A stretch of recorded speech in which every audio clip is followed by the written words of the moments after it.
ধর্ম হোক যার যার, বড় মা সবার। এই মন্দিরটা শুধু একটা পূজার জায়গা নয়, এই মন্দিরের সাথে জড়িয়ে আছে হাজার হাজার মানুষের ভক্তি আর বিশ্বাস। হাই, আমি সাগর। আজ আমি যাচ্ছি নৈহাটি বড় মার মন্দিরে। এই ব্লগটাতে আমি তোমাদের বলবো বড় মাকে, এই মন্দিরের ইতিহাস। সকাল 5:30টায় ফ্যামিলি নিয়ে বেরিয়ে পড়লাম বড় মার উদ্দেশ্যে।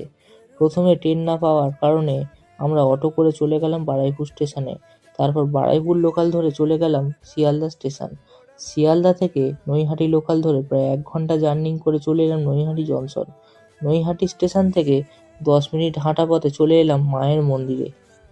হুগলি নদীর তীরে অবস্থিত এই নৈহাটি শহরটি শুধু তার ঐতিহাসিক গুরুত্বের জন্য নয়, বরং জাগ্রত শক্তিপীঠের জন্য পরিচিত। জানা যায় প্রায় 100 বছর আগে ভবেশ চক্রবর্তী নামে এক ব্যক্তি রাজ দেখতে যান নবদ্বীপে।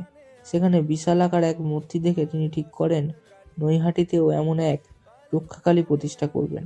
সেই ভাবনা থেকেই তৈরি হয় 21 ফুট উচ্চতা বিশিষ্ট একটি কালী মূর্তি। তখন স্থানীয় বাসিন্দারা এই কালীকে বড় কালী নামে ডাকতেন। ধীরে ধীরে ভক্তদের টানে টানে এই কালী বড় মা নামে পরিচিত হন। বড় মা অর্থাৎ যিনি সবাইকে আগলে রাখেন। ভক্তরা এখানে আসেন নানা উদ্দেশ্যে: স্বাস্থ্য, কর্মজীবন, পারিবারিক শান্তি এবং মানসিক শান্তির আশায়। ব্যস্ততা ও ভিড়ের মধ্যেও এই মন্দির এক ধরনের শান্ত পরিবেশ অনুভব করায়।